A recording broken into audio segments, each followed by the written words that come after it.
ओम शांति। 20 फरवरी 2026 के ईश्वरीय महावाक्य है। पहले सुनते हैं मुरली के मुख्य पॉइंट्स। बाबा ने कहा, तुम्हें सच्ची कमाई का बहुत शौक होना चाहिए। यह पढ़ाई नई दुनिया के लिए तकदीर बनाती है। पुरानी दुनिया की कमाई यहीं समाप्त हो जाती है। यह राजयोग नई दुनिया की राजाई के लिए है। हम 21 जन्मों का राज्य भाग्य लेने आए हैं। ऐसी तकदीर फिर कभी नहीं बनती। पुरानी दुनिया से ममत्व मिटाकर नई दुनिया में लगाना है। जैसे नया घर बनते देख बुद्धि उधर चली जाती है, वैसे स्वर्ग की स्मृति रखनी है। जितना योग और धारणा बढ़ेगी उतना खुशी का पारा चढ़ेगा। ज्ञान सुनना ही नहीं, जीवन में उतारना असली कमाई है। यह अनादि ड्रामा है। आश्चर्यवत सुनंती कथनती फिर भी माया ले जाती है। तकदीर में होगा तो ही टिकेंगे। अपने आप से ठगी नहीं करनी है। कमी छिपाना मतलब खुद को धोखा देना। सच्ची कमाई के लिए ईमानदारी जरूरी है। लास्ट में बाबा ने कहा, ज्ञान के बिना साक्षात्कार भी विघ्न बन सकता है। बिंदी का दर्शन हो जाए पर समझ न हो तो माया उलझा देती है। रोज अपनी चलन चेक करनी है। कायदे के विरुद्ध कोई कर्म नहीं करना है, नहीं तो पद भ्रष्ट हो सकता है। अच्छा, अब सुनते हैं मुरली को विस्तार से। मुरली का सार। मीठे बच्चे, तुम्हें कमाई का बहुत शौक होना चाहिए। इस पढ़ाई में ही कमाई है। प्रश्न, ज्ञान के बगैर कौन सी खुशी की बात भी विघ्न रूप बन जाती है?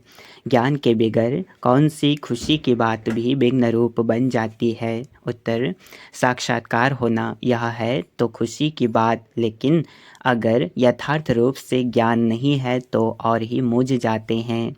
समझो, किसी को बाप का साक्षात्कार हुआ, बिंदु देखा तो क्या समझेंगे और ही मुझेंगे। बिंदु देखा तो क्या समझेंगे और ही मुझेंगे। इसलिए ज्ञान के बिगैर साक्षात्कार से कोई भी फायदा नहीं। इसमें और ही माया के विघ्न पड़ने लगते हैं। कईयों को साक्षात्कार का उल्टा नशा भी चढ़ जाता है। गीत में है, तकदीर जगा कर आई हूँ। ओम शांति। मीठे मीठे रूहानी बच्चों ने गीत सुना, नयों ने भी सुना, पुरानों ने भी सुना, कुमारों ने भी सुना कि यह पाठशाला है। पाठशाला में कोई न कोई तकदीर बनाई जाती है। वहाँ तो अनेक प्रकार की तकदीर है। कोई सर्जन बनने की, कोई बैरिस्टर बनने की तकदीर बनाते हैं। तकदीर को एम ऑब्जेक्ट कहा जाता है। तकदीर बनाने बगैर पाठशाला में क्या पढ़ेंगे? अब यहाँ बच्चे जानते हैं कि हम भी तकदीर बनाकर आए हैं। नई दुनिया के लिए अपना राज्य भाग्य लेने आए हैं। यह राजयोग है ही नई दुनिया के लिए, वह है पुरानी दुनिया के लिए। वह पुरानी दुनिया के लिए बैरिस्टर, इंजीनियर, सर्जन आदि बनते हैं। वह बनते बनते अभी पुरानी दुनिया का तो टाइम बहुत थोड़ा रहा है। वह तो खत्म हो जाएंगे। वह तकदीर है इस मृत्यु लोक के लिए, यानी इस जन्म के लिए। तुम्हारी यह पढ़ाई है नई दुनिया के लिए। तुम नई दुनिया के लिए तकदीर बनाकर आए हो। नई दुनिया में तुमको राज्य भाग्य मिलेगा। कौन पढ़ाते हैं? बेहद का बाप, जिनसे ही वर्षा पाना है। जैसे डॉक्टर से डॉक्टरी का वर्षा पाते हैं, वह हो जाता है इस जन्म का वर्षा। एक तो वर्षा मिलता है बाप से, दूसरा वर्षा मिलता है अपनी पढ़ाई का। अच्छा, फिर जब बूढ़े होते हैं तब गुरु के पास जाते हैं। क्या चाहते हैं? कहते हैं, हमको शांति धाम में जाने की शिक्षा दो, हमको सद्गति दो, यहाँ से निकाल शांति धाम ले जाओ। अब बाप से वर्षा मिलता है, टीचर से भी वर्षा मिलता है इस जन्म के लिए। बाकी गुरु से कुछ भी मिलता नहीं। टीचर से पढ़कर कुछ न कुछ वर्षा पाते हैं। टीचर बने सुविंग टीचर, सिलाई टीचर बने, क्योंकि आजीविका तो चाहिए ना। बाप का वर्षा होते हुए भी पढ़ते हैं कि हम भी अपनी कमाई करें। गुरु से तो कुछ भी कमाई होती नहीं। हाँ, कोई कोई गीता आदि अच्छी रीति पढ़कर फिर गीता पर भाषण आदि करते हैं। यह सब है अल्पकाल सुख के लिए। अब तो इस मृत्यु लोक में है, थोड़ा समय, पुरानी दुनिया खत्म होनी है। तुम जानते हो हम नई दुनिया की तकदीर बनाने आए हैं। यह पुरानी दुनिया खत्म होनी है। बाप की व अपनी मिल्कियत भी भस्म हो जाएगी। हाथ फिर खाली हो जाएंगे। अभी तो कमाई चाहिए नई दुनिया के लिए। पुरानी दुनिया के मनुष्य तो वह करा नहीं सकेंगे।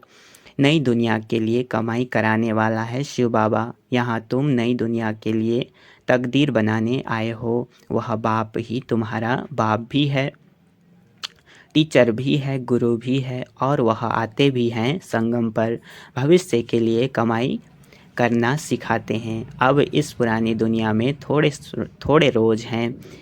यह दुनिया के मनुष्य नहीं जानते, कहेंगे नई दुनिया फिर कब आएगी, यह गोपोड़ा मारने वाले हैं। ऐसे समझने वाले भी बहुत हैं। बाप कहेंगे नई दुनिया स्थापन होती है। बच्चा कहेगा यह गपोड़ा है। तुम बच्चे समझते हो नई दुनिया के लिए यह हमारा बाप टीचर सद्गुरु है। बाप आते ही हैं शांति धाम सुख धाम में ले जाने। कोई तकदीर नहीं बनाते हैं, गोया कुछ भी समझते नहीं हैं। एक ही घर में स्त्री पढ़ती है, एक ही घर में स्त्री पढ़ती है, पुरुष नहीं पढ़ेगा। बच्चे पढ़ेंगे, माँ बाप नहीं पढ़ेंगे। ऐसे होता रहता है। शुरू में कुटुंब आए, परंतु माया का तूफान लगने से आश्चर्यवत सुनंती कथनती बाप को छोड़ चले गए। गाया हुआ भी है, आश्चर्यवत सुनंती बाप का बनेंगे, पढ़ाई पढ़ेंगे, फिर भी हाय कुदरत ड्रामा की। बाप खुद कहते हैं हाय ड्रामा, हाय माया। ड्रामा की ही बात हुई ना। स्त्री पुरुष एक दो को डायोर्स देते हैं, बच्चे बाप को फारकती देते हैं। यहाँ तो वह नहीं है। यहाँ तो डायोर्स दे न सके। बाप तो आए ही हैं बच्चों को सच्ची कमाई कराने। बाप थोड़े ही किसको खड्डे में डालेंगे। बाप तो हैं ही पतित पावन रहम दिल। बाप आकर दुख से लिबरेट करते हैं और गाइड बन साथ ले जाने वाला है। ऐसे कोई लौकिक गुरु नहीं कहेंगे कि मैं तुमको साथ ले जाऊंगा।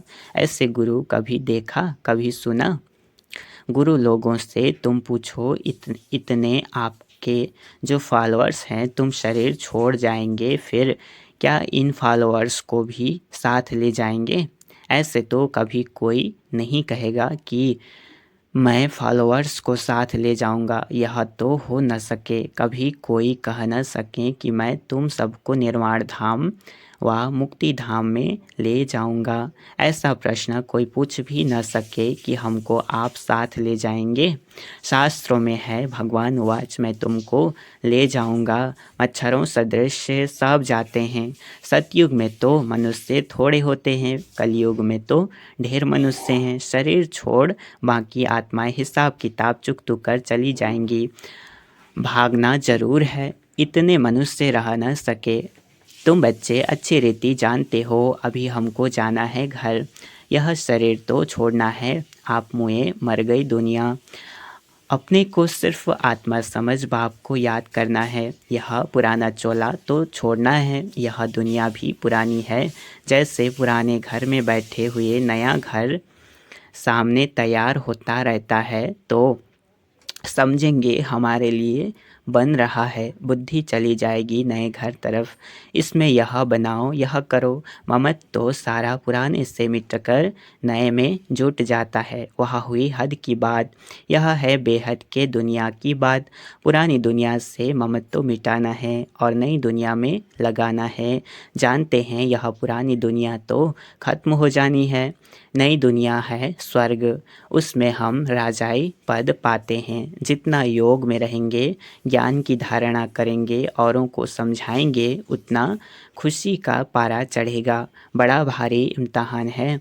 हम स्वर्ग का 21 जन्म के लिए वर्षा पा रहे हैं। साहूकार बनना तो अच्छा है ना, बड़ी आयु मिली तो अच्छा है ना। सृष्टि चक्र को याद करेंगे। जितना जो आप सामान बनाएंगे उतना फ़ायदा है। राजा बनना है तो प्रजा भी बनानी है। प्रदर्शनी में इतने ढेर आते हैं, वह सारी प्रजा बनती जाएगी, क्योंकि इस अविनाशी ज्ञान का विनाश तो होता नहीं है। बुद्धि में आ जाएगा पवित्र दुनिया का मालिक बनना है। पुरुषार्थ जास्ती करेंगे तो प्रजा में ऊंच पद पाएंगे, नहीं तो कम दर्जे वाली प्रजा बनेंगे। नंबरवार तो होते हैं ना। राम राज्य की स्थापना हो रही है, रावण राज्य का विनाश हो जाएगा। सतयुग में तो होंगे ही देवताएं। बाबा ने समझाया है, याद की यात्रा से तुम सतो प्रधान दुनिया के मालिक बनेंगे। मालिक तो राजा प्रजा सब होते हैं। प्रजा भी कहेगी भारत हमारा सबसे ऊंचा है। बरोबर भारत बहुत ऊंच था, अभी थोड़े ही हैं। था जरूर, अभी तो बिल्कुल ही गरीब हो गया है। प्राचीन भारत सबसे साहूकार था, तुम जानते हो। बरोबर हम भारतवासी सबसे ऊंच देवी देवता कुल के थे। दूसरे कोई को देवता नहीं कहा जाता। अब तुम बच्चियां यह पढ़ती हो, फिर औरों को समझाना है। मनुष्यों को समझाना तो है ना। तुम्हारे पास चित्र भी हैं, तुम सिद्ध कर बतला सकते हो इन्होंने यह पद कैसे पाया। अंगे अक्षरें तिथि तारीख सहित तुम सिद्ध कर सकते हो। अब फिर से यह पद पा रहे हैं शिव बाबा से। उनका चित्र भी है। शिव है परम पिता परमात्मा। बाप कहते हैं ब्रह्मा द्वारा तुमको योग बल से 21 जन्म का वर्षा मिलता है। सूर्यवंशी देवी देवता विष्णुपुरी के तुम मालिक बन सकते हो। शिव बाबा दादा ब्रह्मा द्वारा यह वर्षा दे रहे हैं। पहले इनकी आत्मा सुनती है, आत्मा ही धारण करती है। मूल बात तो है ही यह। चित्र तो शिव का दिखाते हैं, यह चित्र परम पिता परमात्मा शिव का है। ब्रह्मा विष्णु शंकर हैं सूक्ष्म तन के देवताएं। प्रजापिता ब्रह्मा तो जरूर यहाँ चाहिए। प्रजापिता ब्रह्मा के बच्चे ब्रह्मा कुमार कुमारियाँ ढेर हैं। जब तक ब्रह्मा के बच्चे न बने तो ब्राह्मण न बने तो शिव बाबा से वर्षा कैसे लेंगे। कुख की पैदाइश तो हो न सके। गाया भी जाता है मुख वंशावली। तुम कहेंगे हम प्रजापिता ब्रह्मा की मुख वंशावली हैं, वह गुरुओं के फॉलोअर्स होते हैं। यहाँ तुम एक को ही बाप टीचर सदगुरु कहते हो, सो भी इनको नहीं कहते हो। निराकार शिव बाबा भी हैं, ज्ञान का सागर हैं। सृष्टि के आदि मध्य अंत का ज्ञान देते हैं। टीचर भी वह निराकार हैं जो साकार द्वारा ज्ञान सुनाते हैं। आत्मा ही बोलती है, आत्मा कहती है मेरे शरीर को तंग मत करो। आत्मा दुखी होती है तो समझानी दी जाती है, जबकि विनाश सामने खड़ा है। पारलौकिक बाप आते ही हैं अंत में सबको वापस ले जाने। बाकी जो भी कुछ हैं यह सब विनाश होने का है। इसको कहा जाता है मृत्युलोक। स्वर्ग तो यहाँ पृथ्वी पर होता है। दिलवाड़ा मंदिर बना हुआ है, नीचे तपस्या कर रहे हैं। ऊपर में है स्वर्ग, नहीं तो कहाँ दिखावे। ऊपर में देवताओं के चित्र दिखाए हैं, वह भी होंगे तो यहाँ न। समझाने की बड़ी युक्ति चाहिए। मंदिरों में जाकर समझाना चाहिए। यह शिव बाबा का यादगार है जो शिव बाबा हमको बढ़ा रहा है। शिव है वास्तव में विंदी, परंतु विंदी की पूजा कैसे की जाए, फल फूल कैसे चढ़ाए जाएं, इसलिए बड़ा रूप बनाया है। इतना बड़ा कोई होता नहीं है। गाया भी जाता है भ्रिकुटी के बीच चमकता है अजब सितारा। है भी अति सूक्ष्म बिंदी है। बड़ी चीज़ हो तो साइंस आदि वाले झट उनको पकड़ लें। न इतना 1000 सूर्य से तेज वाला है, कुछ भी नहीं। कोई भगत लोग भी आते हैं ना, कहते हैं बस हमको यह चेहरा देखने में आता है। बाबा समझते हैं उनको परमपिता परमात्मा का पूरा परिचय मिला नहीं है। अभी तकदीर ही नहीं खुली है। जब तक बाप को न जाने, यह न समझें कि हमारी आत्मा बिंदी समान है। शिव बाबा भी बिंदी है, उनको याद करना है। ऐसे समझ जब याद करें तब विकर्म विनाश हो। बाकी यह देखने में आता है, ऐसा दिखता वैसा दिखता। इसको फिर माया का विघ्न कहा जाता है। तुम बच्चे तो अभी खुशी से कहते हो कि हमको बाप मिला है। मनुष्य तो श्री कृष्ण का साक्षात्कार कर बहुत खुशी में डांस आदि करते हैं, परंतु उनसे कोई सद्गति नहीं होती। यह साक्षात्कार तो अनायास ही हो जाता है। अगर अच्छी तरह से पढ़ेंगे नहीं तो प्रजा में चले जाएंगे। साक्षात्कार का भी फायदा तो मिलना है ना। भक्ति मार्ग में बड़ी मेहनत करते हैं तब साक्षात्कार होता है। यहाँ थोड़ी भी मेहनत करते हैं तो साक्षात्कार होता है, लेकिन फ़ायदा कुछ नहीं। श्री कृष्णपुरी में साधारण प्रजा आदि जाकर बनेंगे। अभी तुम बच्चे जानते हो शिव बाबा हमको यह नॉलेज सुना रहे हैं। बाप का फरमान है पवित्र जरूर बनना है, परंतु कोई कोई पवित्र भी रह नहीं सकते हैं। कभी पतित भी यहाँ छिप कर आ जाते हैं। वह अपना ही नुकसान करते हैं, अपने को ठगते हैं। बाप को ठगने की बात ही नहीं। बाप से ठगी करके कोई पैसा लेना है क्या? शिव बाबा की श्रीमत पर कायदेशीर नहीं चलते हैं तो क्या हाल होगा समझा जाएगा। तकदीर में नहीं है, नहीं पढ़ते हैं और ही औरों को दुख देते रहेंगे तो एक तो बहुत सजाएं खानी पड़ेगी और दूसरा फिर पद भी भ्रष्ट हो जाएगा। कोई भी कायदे के विरुद्ध काम नहीं करना चाहिए। बाप तो समझाएंगे ना कि तुम्हारी चलन ठीक नहीं है। बाप तो कमाई करने का रास्ता बताते हैं, फिर कोई करे न करे उनकी तकदीर। सजाएं खाकर वापिस शांति धाम तो जाना ही है। पद भ्रष्ट हो जाएगा, कुछ भी मिलेगा नहीं। आते तो बहुत हैं, परंतु यहाँ तो बाप से वर्षा लेने की बात है। बच्चे कहते हैं बाबा हम तो स्वर्ग का सूर्यवंशी राजाई पद पाएंगे। राजयोग है ना। स्टूडेंट स्कॉलरशिप भी लेते हैं ना। पास होने वालों को स्कॉलरशिप मिलती है। यह माला उन्हों की बनी हुई है जिन्होंने स्कॉलरशिप ली है। जितना जितना जैसा पास होगा ऐसे ऐसे स्कॉलरशिप मिलेगी। यह माला बनी हुई है। स्कॉलरशिप वालों की वृद्धि होते होते हजारों बन जाते हैं। राजाई पद है स्कॉलरशिप। जो अच्छी रीति पढ़ाई पढ़ते हैं वह गुप्त नहीं रह सकते हैं। बहुत नए नए भी पुरानों से आगे निकल पड़ेंगे। जैसे देखो कई बच्चियां आती हैं, कहती हैं हमको यह पढ़ाई तो बहुत अच्छी लगती है। हम प्रण करती हैं यह जिस्मानी पढ़ाई का कोर्स पूरा कर फिर इस पढ़ाई में लग जाएंगी। अपना अपना हीरे जैसा जीवन बनाएंगी। हम अपनी सच्ची कमाई कर 21 जन्मों के लिए वर्षा पाएंगी। कितना खुशी होती है जानते हैं। यह वर्षा अब नहीं लिया तो फिर कभी नहीं ले सकेंगे। पढ़ाई का शौक़ होता है ना। कोई को तो जरा भी शौक़ नहीं है समझने का। पुरानों को भी इतना शौक़ नहीं जितना नयों को है। वंडर है ना। कहेंगे ड्रामा अनुसार तकदीर में नहीं है तो भगवान भी क्या करें। टीचर तो पढ़ाते हैं अच्छा। मीठे मीठे सिकलधे बच्चों प्रति माता पिता बाप दादा का याद प्यार और गुड मॉर्निंग। रूहानी बाप की रूहानी बच्चों को नमस्ते। हम रूहानी बच्चों के रूहानी माता पिता बाप दादा को याद प्यार और गुड मॉर्निंग। नमस्ते नमस्ते नमस्ते। शुक्रिया बाबा शुक्रिया। धारणा के लिए मुख्य सार है। पहला पॉइंट, अपनी कमियों को छिपाना भी स्वयं को ठगना है, इसलिए कभी भी अपने से ठगी नहीं करनी है। दूसरा, अपनी उच्च तकदीर बनाने के लिए कोई भी काम कायदे के विरुद्ध नहीं करना है। पढ़ाई का शौक़ रखना है, आप समान बनाने की सेवा करनी है।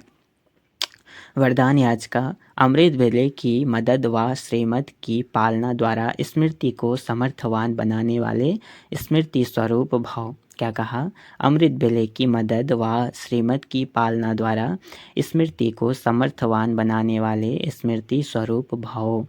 विस्तार, अपनी स्मृति को समर्थवान बनाना है व स्वतः स्मृति स्वरूप बनना है तो अमृत वेले के समय की वैल्यू को जानो। जैसी श्रीमत है उसी प्रमाण समय को पहचान कर समय प्रमाण चलो तो सहज सर्व प्राप्ति कर सकेंगे और मेहनत से छूट जाएंगे। अमृत वेले के महत्व को समझ कर चलने से हर कर्म महत्व प्रमाण होंगे।